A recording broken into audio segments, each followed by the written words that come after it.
For as long as I can remember, I've always loved birds.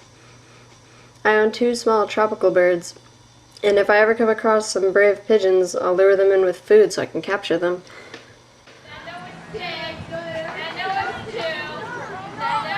Elementary school is where it all really started.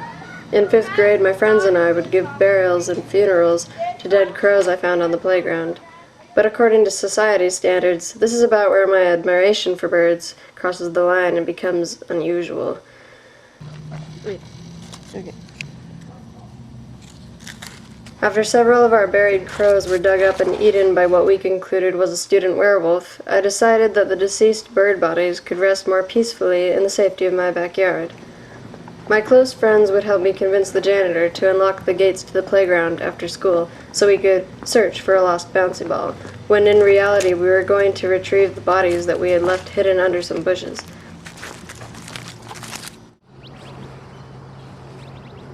I would wrap them in paper towels and store them in my backpack until I arrived home, where I would wait for my parents to leave the house before I proceeded to bury them under the wooden playhouse in our backyard. I did this multiple times without raising any suspicion at all. While this went on, I also collected severed bird parts that I came across. I would store said parts in a little wooden box that I kept locked and dubbed the Sacred Bird Box.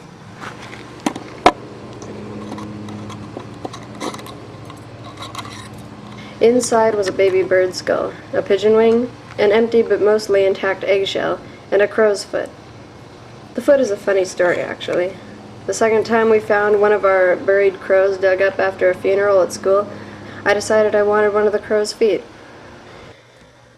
One of my close elementary school friends would do pretty much anything I asked without a lot of fuss, so I convinced him to smuggle a pair of school scissors onto the playground to cut the leg off with.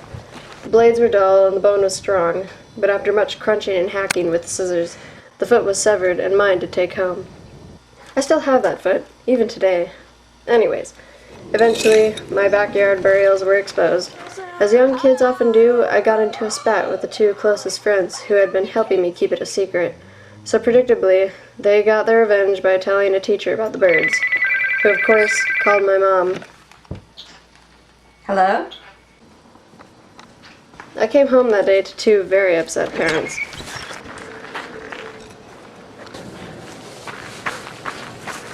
I protested as Dad dug up the bodies from under the playhouse, but I could do little to stop him from unceremoniously tossing them into the garbage can.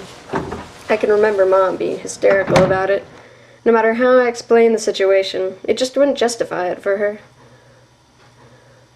It seems that all disturbing and horrible happenings grow amusing and sometimes humorous with age. Now it's something we all laugh about. Even my old elementary school teachers lightheartedly brought up the story and associated me with birds when I went to visit them again. But even after all this time, Mom would still say to me, "Do you have any idea how unsettling it was to find out that my daughter had been bringing home dead crows in her backpack and hiding them under the fort?" Currently, I still can't walk past a dead bird without having to suppress the urge to bury it.